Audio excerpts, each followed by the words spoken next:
Kalau tim ses kan adalah yang sewot pada saat kemudian Pak Jokowi menyatakan dukungan secara eksplisit. Karena mengetahui sekali kedekatan Mas Pram dengan Pak Jokowi 10 tahun bareng. Bukan hanya itu, di PDI juga dekat gitu ya. Tapi sampai pada saat kemudian di koran suara nggak ada tuh dari Mas Pram sama Bang Dul. Jadi kemudian sibuk sewot ngurusin Mulyono gitu misalnya. Enggak. Mas Pram itu ngomelin saya beberapa kali. Kalau saya instastory mulai biasa kan, mulai muncul kritik saya kepada Pak Jokowi ya, Mas Pram selalu ingetin, kamu mau mengerangkul semua nggak, mau menang atau enggak gitu. Jadi satu kalimat yang Mas Pram pada saat kemudian adegan itu muncul, Bang Dul, jadi dia telepon saya, kecewa iyalah pasti ya, tapi Mas Pram saat itu cuma malah keluar kekecewaannya dalam bentuk yang positif. Tok, tarung mau 1 atau putaran atau 2 putaran kita siap.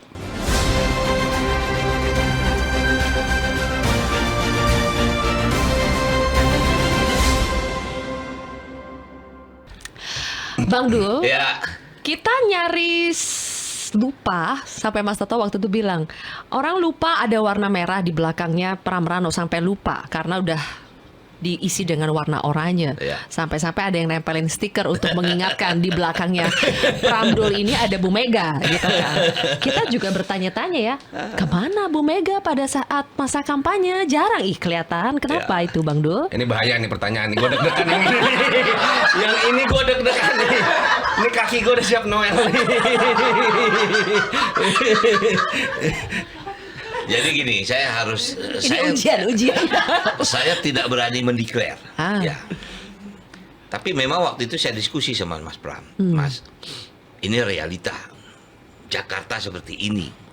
Jakarta ini oranye. Jakarta bukan merah. Makanya jangan coba-coba pakai baju biru di Jakarta ini. Pasti akan terlawan. Itu nyindir tuh, ada yang pakai baju biru. Bukan, ini artinya pada waktu kita menentukan warna oranye, Iya. itu memang tugas Mas Pram bicara dengan Ibu. Tapi yang tadi Mbak Zil tanya, kemana Ibu Mega? Sejak kita daftar KPU sampai kita terakhir, kita nggak pernah melapor. Ibu memberikan, artinya saya cuman gimana Mas? Oke, Ibu setuju kalau kita memang harus dengan bendera warna yang lain. Karena kita harus punya keberpihakan ini. Kan juga menjadi aneh, satu warna melawan 14 warna. Nggak kelawan. Jadi kita harus apa? Kembali sembunyi di balik masyarakat. Saya kembali lagi, saya berani bicara sama kamu sekarang ini. Dari awal saya yakin saya menang. Yakin saya. Kenapa? Ada masyarakat di belakang saya. Kejenuhan udah sangat tinggi, perlawanan sudah sangat. Makanya kan saya bilang, jangankan 2 putaran. Anda paksa 3 putaran, saya yakin saya menang.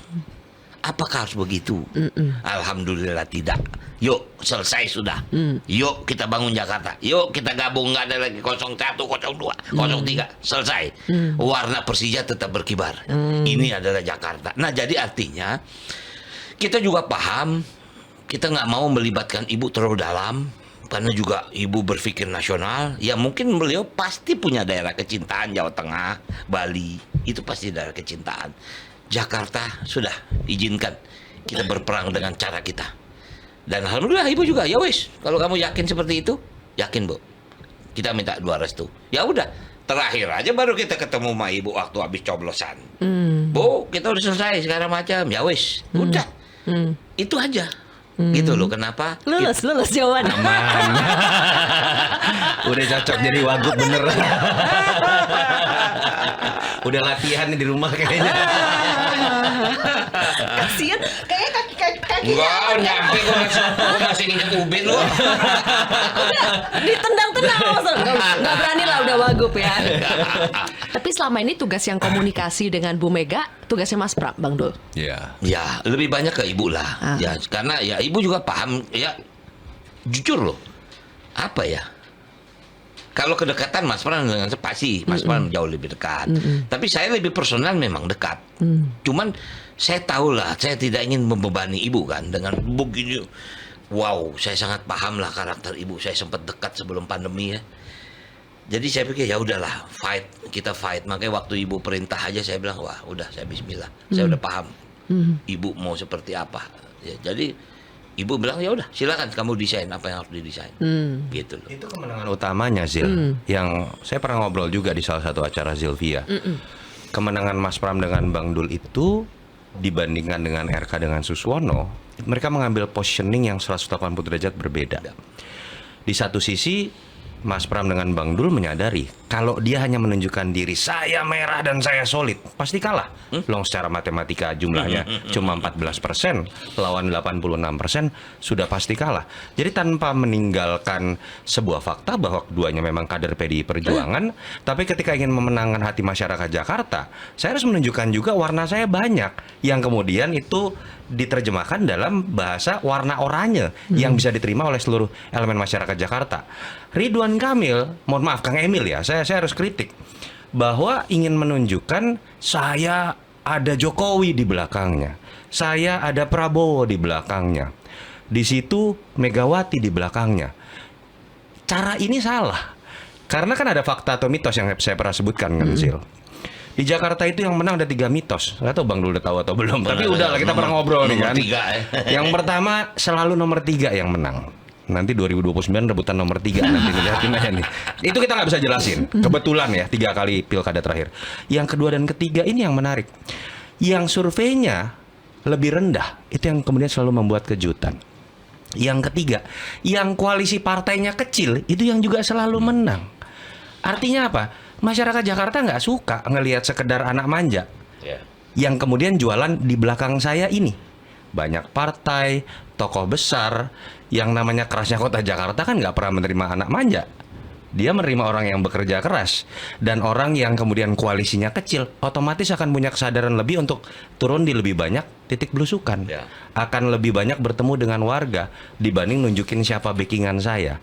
Itu menurut saya faktor kemenangan terbesar yang kemudian mungkin dulu juga dilakukan oleh Anies Sandi, mungkin dulu juga dilakukan oleh Jokowi Ahok.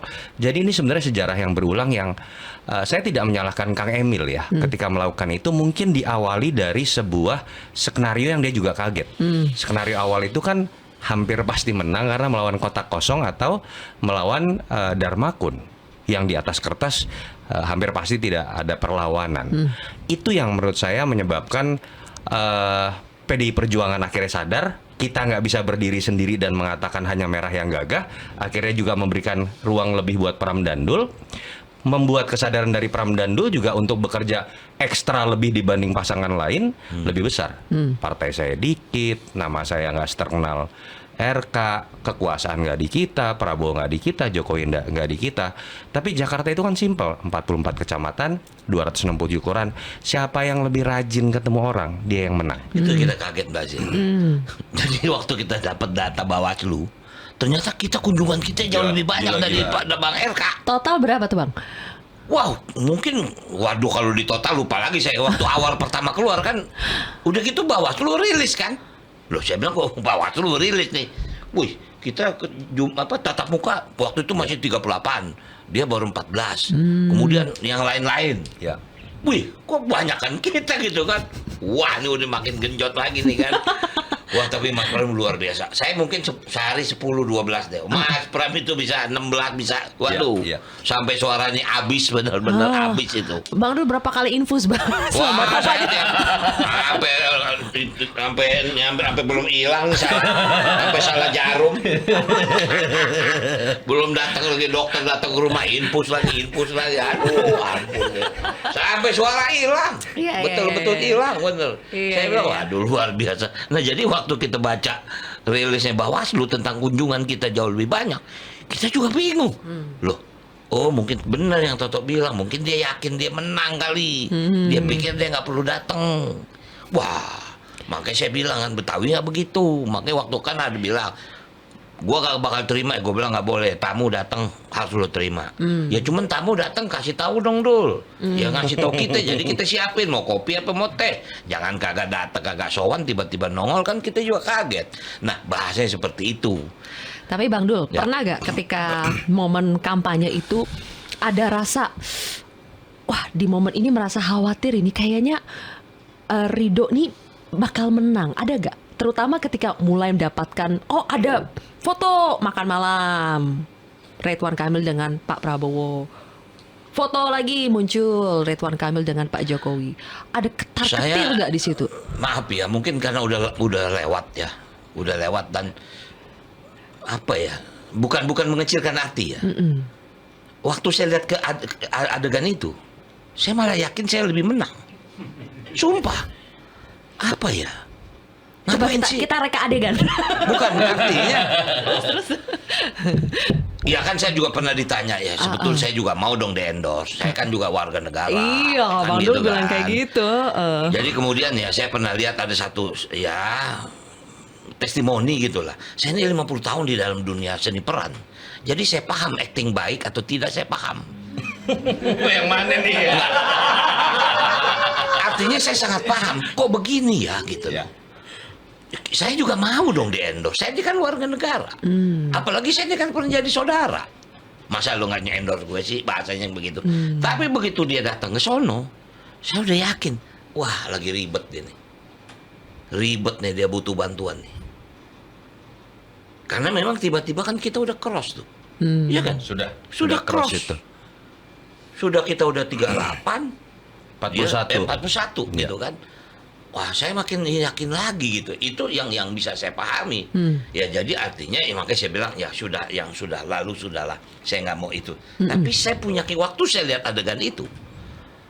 Ya nggak tahu ya, saya malah agak salah kalau menurut saya. Menurut saya salah. Ini saya saksi ya Zil ya. Dan keduanya ini kalau tim ses kan adalah yang sewot pada saat kemudian Pak Jokowi menyatakan dukungan secara eksplisit. Karena mengetahui sekali kedekatan Mas Pram dengan Pak Jokowi 10 tahun bareng. Bukan hanya itu, di PDI juga dekat gitu ya. Tapi sampai pada saat kemudian di koran suara nggak ada tuh dari Mas Pram sama Bang Dul. Jadi kemudian sibuk sewot ngurusin Mulyono gitu misalnya. Enggak. Mas Pram itu ngomelin saya beberapa kali. Kalau saya Instastory mulai biasa kan, mulai muncul kritik saya kepada Pak Jokowi ya, Mas Pram selalu ingetin, kamu mau mengerangkul semua nggak, mau menang atau enggak gitu. Jadi satu kalimat yang Mas Pram pada saat kemudian adegan itu muncul, Bang Dul, jadi dia telepon saya, kecewa iyalah pasti ya, tapi Mas Pram saat itu cuma malah keluar kekecewaannya dalam bentuk yang positif. Tok, tarung mau 1 atau putaran atau 2 putaran kita siap. Jadi jatuhnya malah tambah semangat, bukan bukan ngutuk gitu, bukan sakit hati, merasa dihianati. Saya pikir itu kan bagian dari positive thinking, ngelihat kampanye tetap ketawa-tawa.